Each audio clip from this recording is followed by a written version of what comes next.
I like how I have 2 sources of caffeine right in front of me just because I like variety. I got coffee. And then Dan's being healthy and drinking water for once in his life. I think I have first topic of discussion for your podcast. All right, what's What's the first topic, Ben?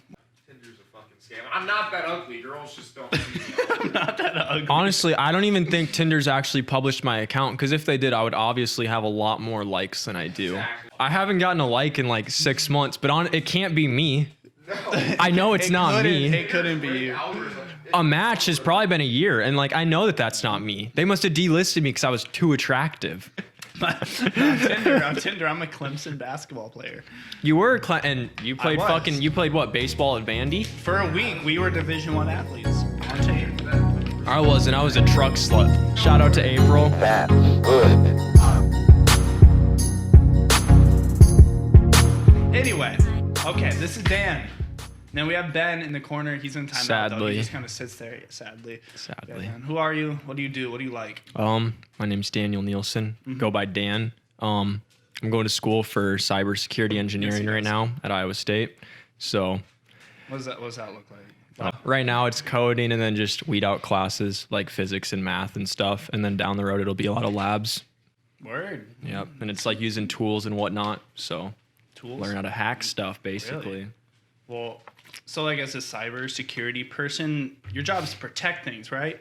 There's both. There's 2 different sides. There's like the red team, blue team. I think it's blue. I don't know. But like, is the other team like meant to find holes in the system? Yeah, you find exploits, and the other side's like protecting it, and that's just like from like a penetration side. But then there's tons of other aspects. Like down the road, I kind of want to get into like the corporate side of cyber. So then you're like going for, it would be like you make company policies on addressing like how a company deals with cyber issues and stuff like that. And then you make big bucks there sometimes. So That's like what's crazy to me is when criminals get caught hacking and stuff, and the government asks them to work with them after. yeah, you have to be pretty good. Yeah, but there's like some 17-year-old kid that like off like a $300 Chromebook from Best Buy like hacked the CIA or whatever, and then he started working with them after.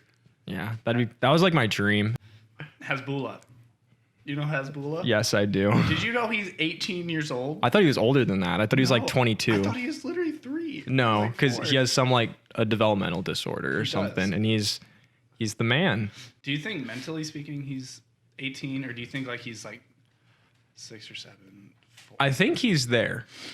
Obviously he's there. He posts on Instagram. Like, Yeah, I every think day, like, and- I mean, he's probably just as competent as any other 18-year-old nowadays. not, and what decision not making. in terms of shopping and getting stuff off shelves, but I mean, I suppose he can't quite read. He might need No. a step stool to get to the top it's shelf. just crazy, man. I didn't know that But- until yesterday. Where's Hezbollah from? But it's somewhere in. It's got to be Western Russia, His I writing think. looks like he's in straight Russian. I'm the only person that follows him that I've noticed. Like, on my account. Like nobody else that I follow. Well, I like the 1,800 people that I'm interacting with on Instagram follow him. you did say that you thought he was a 7-year-old. So how many 7-year-olds do you? 4-year-old. 4-year-old. But he's How many not a 4-year-olds He's do you actually follow? 18. He's an adult. Dagestan. Where's that at? I would assume somewhere in like Russia. Alrighty. Oh. Skye's like in my crotch. Well, now, That's Bessie. that's Come our on now, third, Bessie. the third guest or Yes, she is. Come here. Come on. This is Skye. Skye, say word. roof. All right, my dad shit on this whole podcast this morning. Did he watch it? I don't even think he's watched it, but like this morning I went to. Yeah, he's justified. This is my dad. It's you know him. Yeah. I go over there, pick up this battery charger, and then he's like, "So is this making you money?" I'm like, "No, I just do it for fun, Dad. But maybe you should do something that makes you money. Maybe you should be spending your time better." I'm like, "Well, some things aren't about money, Dad." Yeah, you get genuine enjoyment out of this, and as long as you can fulfill your means through your work, like in other ways, then like I mean, it's that's more okay. fulfilling than like going slaving away at some other job. And like I already have one job, so why is it Yeah, and like hopefully down the road you can get some supplemental income from this or a byproduct of this, or at least this like you get comfortable doing like video production or whatever, and then like you can use that elsewhere down the there's road. So many skills that I can open up. Then you never know who's going to see what you put out. You Yeah. never know who's Probably gonna no one see that important. Like it. But they might. But they might. You can have one TikTok blow up. Logan Paul might like it. Never You might know. see it, and he'd be like, "Want him on impulsive." I'll probably, if he hit me up, I'd probably be like, eh. Really? Yeah. How do you feel about like entertainers, influencers like Logan Paul, KSI? My only thing, so like, I don't want to be that guy, but like, I do jujitsu. So like, not like, cause like there's some people that are like, I do jujitsu, but like, I'm awful at it. I'm a 1 stripe white belt, but You're better than most people. I'm better than anyone that hasn't started. Yeah. But, from like and I've watched like MMA for a long time and other like combat sports and boxing and stuff. And like, when you see someone like the Paul brothers, I don't know, when they challenge like Ben Askren, who's like an Olympic level athlete and a collegiate champion, and he's like, every person should respect. Was a UFC fighter, wasn't he, for a while? He was probably the worst striker in UFC history, and then he went and did a boxing match, and he out of shape. He had a hip replacement and everything, and he was still in recovery. He didn't train like really whatsoever. So then when you say, well, I beat a UFC fighter and I'm ready to be a boxing world champion, like, slow down. And then it's like, okay, you did that. That's a good accomplishment, because obviously you can hang with at least like a pro level athlete. However, it's just like the way that they achieve that. They just do things that are so outlandish because of the way that social media culture is now. It's like, you did this outlandish activity, you slandered someone, and obviously afterwards they were like, oh, I respect him and stuff because the fight's over. But like, the entire buildup was him just slandering him and other UFC fighters until eventually he got a card with someone on it that he wanted. I mean, granted, it's a genius strategy because he's getting the attention. Yeah, I mean, I guess now he's gonna fight Tyron Woodley. Or yeah, whoever. I don't know. I haven't paid attention. Like, it's working for him. Yeah. Jake Paul's making a ton of money, getting a ton of views. Logan Paul just fought Floyd Mayweather, which the greatest boxer, arguably, of all time. Of at least of his weight class and everything, for sure. So that's just nuts. The fact that he went from being a YouTuber to fighting an actual. I don't know if I'm like old timey, but it's like, it's just like a respect thing. Like, if you're gonna use someone to prop yourself up, at least like respect them, especially if they're like someone that's represented our country. And like, it's just, to me, it seems really disrespectful the way they went about it. And then I think Mayweather that whole card was like saving face, because they were like, if you watch the build up, their social medias were like, fuck him, blah, blah, like, I'm going to beat him, I'm going to knock him out and everything. And then the entire like intro, which for the record, he would have had to have shot the video for, and he was like, it was scripted and everything, obviously, because it's a professional production. He was like, oh, I respect him. He's the greatest boxer of all time and stuff. Like, where was all of that in your other promotions? I didn't see any of that until the fight night. Their promotions are meant to get people interested. I know, but it's like, it's two-faced. It's two-faced. Like, I mean, obviously that's what's working for them so good, but like, people are just getting manipulated by their strategy, which that's okay, because that's what they're trying to do, and then you're falling for it essentially. But like, I will never pay for that. They found out that all of like the YouTuber versus TikToker card ended up getting, I think, like 130 some thousand instead of a million buys or whatever. They didn't even make money from that. Did that camera just turn off? Did it turn off? It sounded like it turned off. I thought it was so funny. I love watching when he's claiming like, I'm a fighter. I've been in so many street fights. I'm a. And it cuts to it. I was never a fighter. I never proclaimed to be a fighter. Back-to-back clips. I'm like, this fucking idiot, dude. I would not be afraid to fight Bryce Hall. I mean, he's pretty big. He's bigger than me. He's like 6'3", and yeah. I don't care. Like, it's not. For the audience out there, I'm 5'11", 140, so soaking wet. I probably won't fight a whole lot of people. 6'7", 240. Just throwing that out there. Do you like KSI? What do you think about him? I think he's annoying. I think he's fucking hilarious. I watched him way back in the day when he used to play FIFA, and I just thought he was annoying. But I mean, like, more power to me as a huge audience. So I mean, KSI? Oh, yeah, KSI is like a huge, and he was like one of the first. And then he's part of, is it the Sidemen or whatever? Yes, like Sidemen. If you ever watch their stuff, some of their stuff's kind of funny. Like, I love it. But KSI's making music now with like Lil Durk, and. I remember he made a music video way back when, like 20 something, like way back in the day, and I was like, this dude fucking sucks. I mean, I couldn't do better myself, but like, it was pretty bad. It was pretty bad, but now he's getting like 13 million plays on songs, and he's like collabing with like these huge people.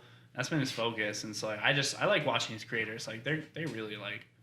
I think it's like the age of entertainment through social media, and it's like YouTube and stuff like that, because there's so much power in your ability to like blow up and then monetize stuff you're doing. Like these guys are doing it awesome. Yeah, I mean, really, it's like, I think you use like leveling up or whatever. Like a lot of people like using social media because it's so. I don't know, like one point I like to bring up a lot of the time when people talk about social media and technology is that like 100 years ago we didn't have like like all of like the technology, computers and whatnot that we have today. And that for thousands of years before then, there were people that literally for thousands of years, the way that we evolved, we didn't have like we didn't have communication that was instant direct communication across the entire world. And I don't know if our brains are like ready to handle it yet, because like it's been truly been around. It's been the 80s, I think. It's like 40 years. Yeah, that's so young. And think about like our brains are in our society and everything is having to adapt so fast, and it's like I don't know if we're ready for that. And I think you can kind of see it like the way that people have been like, I mean, maybe it's just because back in the day you used to live like in a community and you would just try to stay alive, and you had a tribe that you would hunt for and stuff, and you'd gather food and even eventually farm and whatnot. And like you literally were just exposed to that, and now you're exposed to the entire world. So it gives everyone a lot more opportunity, and that's also why social media can blow people up. But at the same time, like it no longer allows people really just to focus on like what's close and important to them. Things that like actually define their reality. And yeah, exactly. And I don't know. And you've never seen more instances of depression and anxiety in our society now. And I think social media definitely has something to do with that, because when you are constantly just comparing and being compared to the highlights of everybody's life, not even the stuff that like actually defines someone's character, just the highlights, the best moments, like it makes everybody feel like their lives are significantly less good than they are. Yeah, for sure. I mean, it sucks. I remember like in high school, even I would like be on Snapchat and I'd be like, oh, all these people are like out doing things, that eventually I realized I was like, oh, I just didn't post like the highlights. Like I just never really used my story, for example. So like other people, like maybe they assumed that I was boring or whatnot. I don't know like how people perceive me, but like I just wouldn't post like me doing fun stuff, because that's like not like what I do. I guess that's not the kind of person that I am. But then I realized like eventually like, oh, like you just still have to put yourself out there and do things. And that like social media is kind of like, it's like a false curtain in front of like what the actual stage holds. Like there's so much more. There is, it's so surface level. Yeah. Because it's really hard to actually interpret how someone's life is. The biggest solely on like a little itty bitty snippet of their actual reality. The biggest version of that would be like Dan Bilzerian and like his whole like conspiracy and whatnot. I mean, it's not a conspiracy now. Like he literally lied and controlled people and like did tons of like crazy shit, basically just lying. Literally, he's just manipulative and whatnot, and then just like creates a false reality that people believe it. I mean, don't get me wrong, like literally Ben and I for the longest time loved him, and his stories are outlandish and funny, and I'm sure some of the partying ones are true and stuff. But like the first time I heard him on Joe Rogan or wherever it was that he made the claim like, oh, I made however many millions of dollars playing in poker, I'm like, that's bullshit. It's like there's some guy on TikTok that's blowing up right now saying that he's won millions of dollars playing like casino games he started with like $200 and turned it into 600 or some $1,000. And I was like, no, you haven't. Cause if you do the odds, it's like one in a fucking Google. Like it's like not gonna fucking happen, bud. Like there's no way. No. So back to what you're saying about social media. And I think it is like the next stepping, like it's a tool if you can use it right. I think like our biggest advantage at our age and our generation, because we are so new and the world is so just freshly exposed to the internet and the power of social media. I think if you really want to exceed and create like generational wealth, like people did before us, it's in using social media. Yeah, I mean, that's what I think personally. You don't have to agree. Yeah, no, I agree with you in some aspects. Like if you want, that'd be like saying like back in the early 2000s or like the 90s when there was like the tech bubble. It'd be like saying like I think that's the same as saying the tech bubble was like the means to generational wealth, when like there's still tons of other aspects. If you just save money and work a job that you enjoy for a long time, you can create generational wealth. Or if you build even a profitable business. If you put, but I mean, literally, if you put $200 a month into a savings account that makes a 10% interest, like a Roth IRA, and it's going to be tax free when you're retired because it's post tax money. You literally take that, and for 45 years, then you end up with several millions, like $2.5 million. Minimum, like if you did $300 a month, I just watched this yesterday. $300 a month until from our age till the time you're 59. At 10%, it's going to be $2.2 million. Exactly. Which is nuts. And people think like you just have to subject this life of like not ever having wealth. It's like, no, if you're disciplined enough and willing to teach yourself about these things, you can retire. It depends. I think the biggest thing, because like there's that aspect. And then for me, for example, like the entire time I was growing up, I was like, well, I don't want to have to wait till I'm 59 to retire, right? Like I want to retire earlier than that. But the thing is, if you think about it, let's say you make like a cybersecurity engineer, the jobs that you're looking at are probably between like right around 80,000 starting, which is like really good, but you have to go through like a hard 4-year program and then find a job and have good grades and everything. So, and then after your 8-year, 10-year outlook is probably 100 to 120,000 maybe. So if you think about saving $200 a month, you can live a spectacular life, albeit you're probably going to be working anywhere from 40 to 70 hours a week, depending on what company you work at. But like, you can still live a great lifestyle. You can still fit games at golf in and go play basketball and take trips on the weekends and stuff. Right. But and like, I don't think that is enjoyable enough for me personally. Yeah. Because like, I don't think work should be the main focus of your week or where you spend most of your time. I think it should be there. Work is good. And it's how you make your money, but I don't think it should take up the majority of your time. And I think that's great because like there's obviously like if you can make that happen and facilitate that through private business, real estate investment, whatever you can make those means, like have that cash flow and like that. Good for just them. Good for good. I mean, can do that. yeah, but at the end of the day, like the way that society turns, like we're gonna need people. Like cyber is one of a super fast growing industry. It's growing at like 10% or something. Yeah, it's like outrageous. And then computer science, at least like a year or two ago when I looked, it was growing at 24%. That industry was growing. There was like 1 million jobs, and there's going to be 250,000 more jobs, or it was at 1.5 million, I think. So it's just growing insanely fast. And it's like those fields, like someone at the end of the day is going to have to do the work and then do that, the corresponding engineering, research, marketing, and everything. So it's just that people need to do those jobs. So as long as people are going to have to do those jobs. So if you can make wealth through other means, that's great. But at the end of the day, if we want to keep progressing as a society, and even if you want to do what you're able to do, there's going to have to be people that are willing to fill in the factory roles, the engineering jobs, the doctors. Someone's going to have to work crazy hours and do the hard work that it boils down to. Capitalism is essentially, because like when our whole economy is based off selling products, somebody has to design products, market them, actually make them. And then someone has to like work the stores they're sold in, so that people do need to have these jobs, and that's fine. Plenty of people are going to school and not going to school, and they're falling into these jobs. But it's just there's other ways, there's other routes, than working these jobs. There's other ways to do it. I mean, I dropped out of school once, and I was like convinced. I was like, oh, I'm gonna go save up money or do real estate or whatever.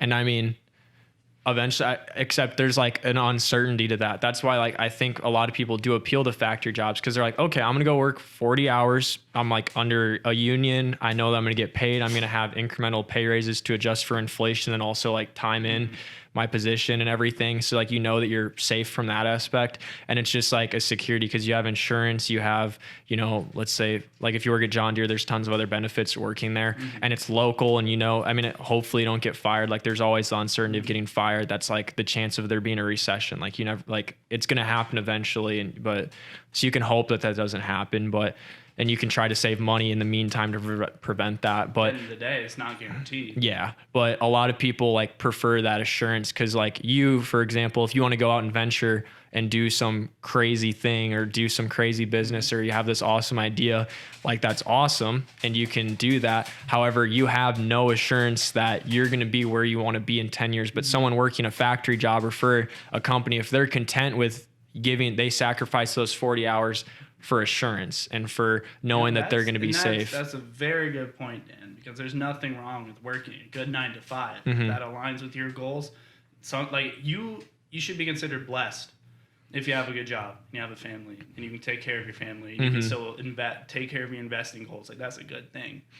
Yeah, I mean, and another thing is like thinking about, so like it seems like, a 9 to 5 kind of sucks, but I mean, 400 years ago, you were working around the clock, like farming, hunting, protecting yourself, you would go to bed hungry. Literally, like, you living on a dirt floor, where maybe you lived in a castle. I don't know where your ancestors were, but it's like we're in a great time to be alive. So even if you're working 40 hours a week, that's a lot better than working 24 hours a day. It is a great time to be alive, and it's so great that like society's like idiot proof. Yeah, I mean, listen, okay, I don't want to call anybody an idiot, but like there's idiots in this world.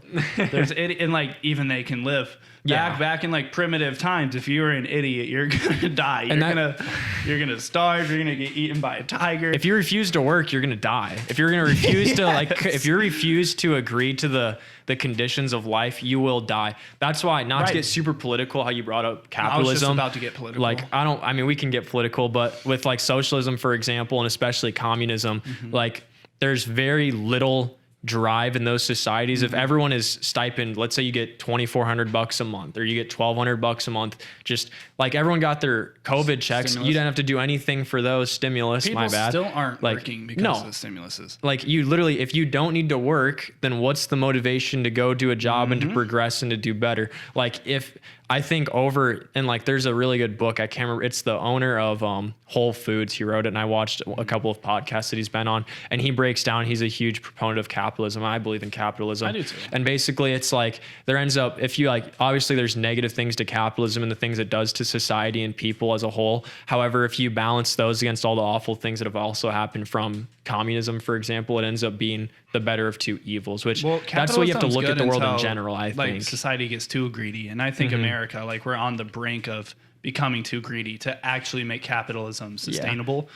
Because when money... It'll always be sustainable.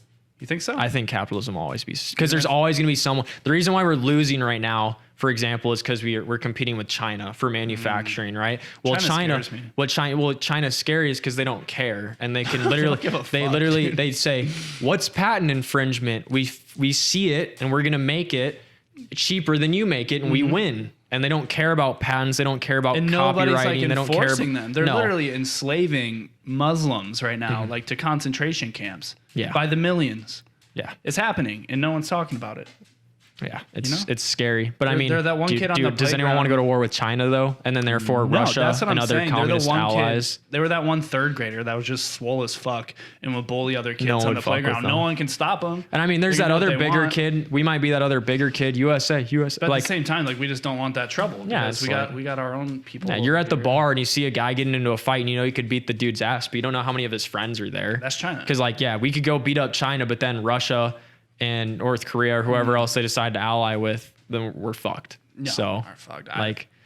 I'm kind of uncertain about the future of the world. I mean, we're always going to be uncertain of the future. Okay, thank you for that. But who knows what's going to happen tomorrow, you know? But I just mean like especially during election season, everything just gets so tense. That's intentional, I think. The 100%. media and social media, to promote their own agenda. Absolutely. And one thing I heard about that's really cool, and I knew you would like to talk about it.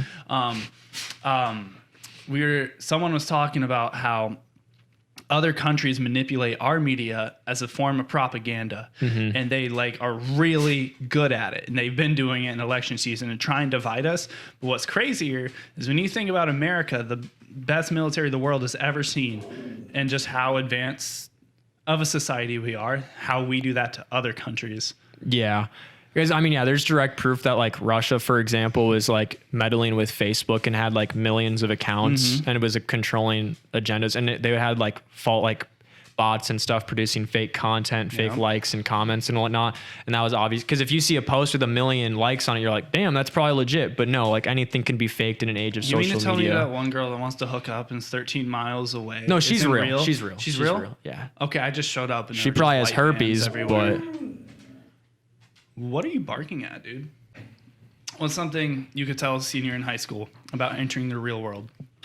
Buckle up, cowboy, because shit's about to get real. That's what I would tell him. Like, dude, you better suck it up because it's not high school anymore. Yeah, I mean, so one thing that you'd probably be a proponent of, especially given the way that you view like your outlook on life and like getting into something that you want to do and something that frees up your time and everything, like just really investigate all kinds of career opportunities if you can, obviously, because you have no idea. Like most people don't know what an engineer does. Nope. I really don't even know. Like I've obviously studied it and everything, and I've gone to classes and they teach you, and I have family members that are engineers and you talk about it. So I have a better insight than some. However, just review like all of your options and see what opportunities might interest you. And then just like, especially in your local area, like people really, they underestimate just like connections and stuff. Yeah. And just like, so and just be open-minded, I'd say, about what you want to do in life. And then don't feel pressured to do any one certain thing. And like, for example, like leading into that, I guess, or from that, with college, you don't need to go to college. Don't go to college just to go to college. You don't need to get yourself tens of thousands of dollars in debt. The one thing though is that, like, let's say you think you want to be a veterinarian, right?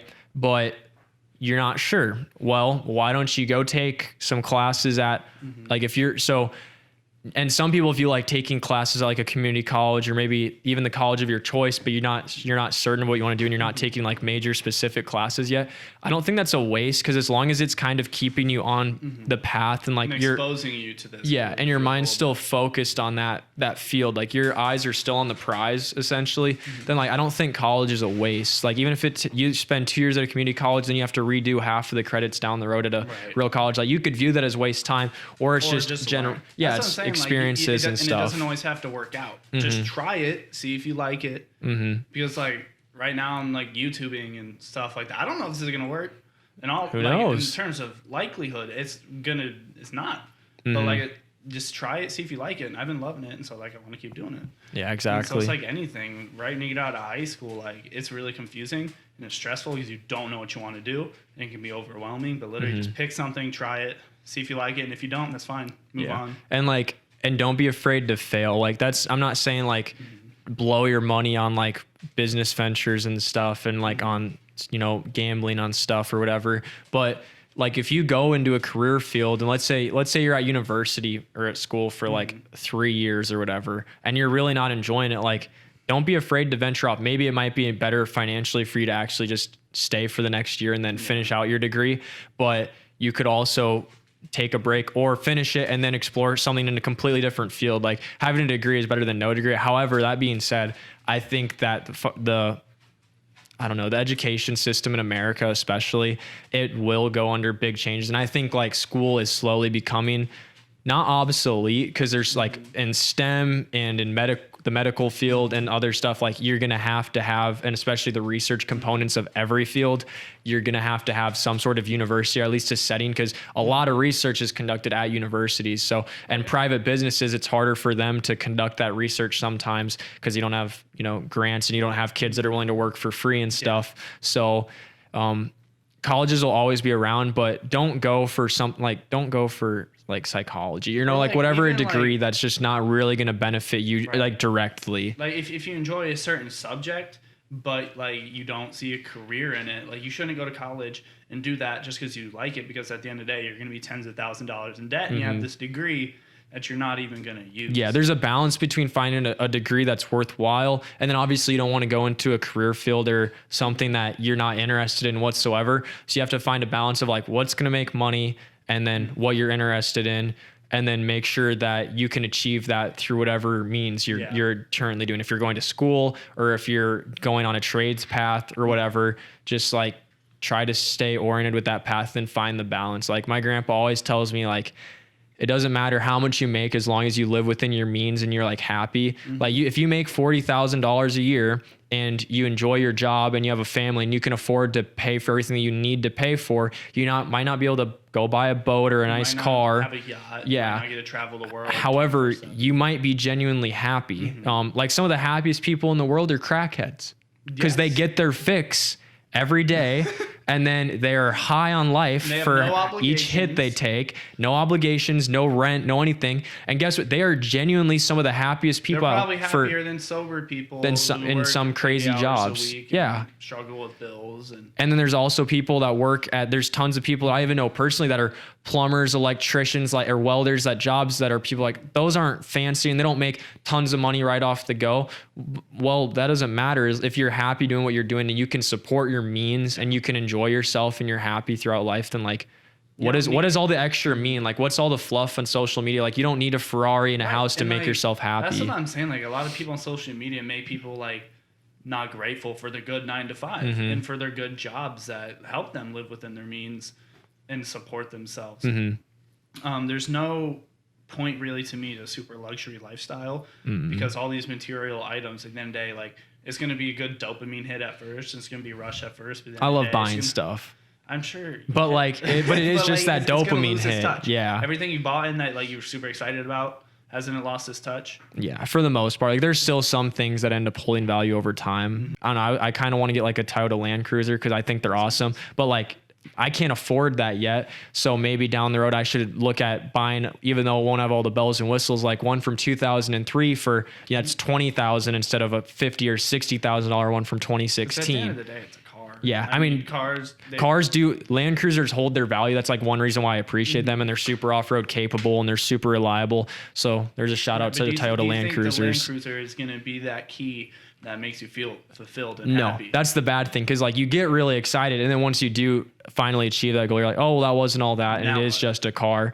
But the one thing is that like with me, like the Land Cruiser, like my goal for doing that, it entails a lot more than just buying a car. That's why I'm not like, because if I wanted to go buy a car, like I could just go buy a sports car or whatever, but that car kind of entails like, okay, it's reliable, and then the reliability is an aspect that associates with being able to go on like road trips, for example, and then spending time with friends, and then it's super Just off-road exploring, capable, so then I adventuring. can explore and So, adventure like, it can more. help you become, Yeah. do things that make you happy. It's more than But just I a don't- car. I don't think there are any objects in the world that can like strictly objects that can make you happy. Yeah. Well, I mean, unless like, okay, you're a farmer, right? And you're struggling and you need money and you need milk, you need stuff that's going to produce your income. So maybe buying, and like, let's say this farmer has no cows and he needs cows to like survive and make his money. So maybe if you give this man a cow, he will be happy. Yeah. Because then he can make And that's an money. appreciating asset, or at least it at least produces some sort of income. Right. So yeah, but there's not a All whole this lot of cars things and you can luxury buy. Like bullshit. a lot of mining, like you can buy Bitcoin miners. I would be super excited to buy a Bitcoin miner back in the day and have mined Bitcoin. That would have been awesome. That would've been- And then that would have been something like a happy purchase, and then it would have sustained value over time. It wouldn't have just depreciated. Is mining But- Bitcoin just like basically scraping up like pieces of Bitcoin that fell through the cracks in the internet? And so there's like every time that they solve a hash or whatever it is, it spits out. I think it used to be 12 Bitcoins or whatever, which is a lot of money. That would be a lot Yeah. right now. But the thing is that there's a ton of people competing for it. So Bitcoin mining is not really viable. And then Ethereum mining, I know people personally that do it. And I think you can still make money from it, but I think it's coming to an end soon, because eventually there's gonna be a limited supply of Ethereum, I believe. I don't really follow Ethereum as much as other coins, even though it is supposedly like going to be the biggest, if not right behind Bitcoin. I don't but think then, anybody's ever going to beat out Bitcoin. yeah, I don't know. It's just like the asset of Bitcoin is like the first crypto, and there's just a lot of really good solid factors about it. And we could talk about crypto all day, but then I believe Ethereum just eventually ends up having fuel. Like there's little fees that end up being associated with it, and I don't know exactly how that works, but How do you feel about religion, Dan? What do you think about God? What do you think about Christianity? Do you think it's real? And do you agree with it? religion, Yes. Christianity specifically. Christianity, is that like Catholicism too? Yes. So I think religion's great as long as it's bettering people in the society. And I think if you look at the Bible, for example, just objectively, and you're like, okay, did this man walk on water? Did he turn? Do you think he did? I'm getting there. Okay. Did he turn the grapes, did he turn the wine into water, or water into, I don't know what the fuck he did. But I used to know the stories. I don't exactly care now. But did the bread just feed everyone forever, Did this who was it that like apparently survived in the belly of a fish for like 3 days? Is like David or I don't know, it was one of them. David was at the bottom of the lion's den. I don't remember, I think. I don't know. Or Daniel, my name, in the lion's den. But yeah, it is a biblical name. But anyways, like if a religion is bettering someone, you follow the commandments, for example, and you don't covet, so therefore you're not jealous of your neighbor, and you don't, you're not cheating on your wife, and there's all these really old aspects that tie in. I think it's good as long as it's bettering someone. However, there's a really strong religious presence, I believe, nowadays that dates back like hundreds of years of control, and it's more about control and a monetary thing. Like there's like Stephen Graham, for example, is a researcher and archaeologist, and there's pretty good evidence that I believe of that turned off. So I was saying Stephen Graham is an archaeologist, and I believe that there's a lot of good evidence that shows like early drug use in a lot of the early religions and like Judaism and other stuff. I believe Like psychedelics? like psychedelic stuff. Like there's marijuana, and then there's also like terms of like elixir, which people think it could be DMT or other substances or something in really early.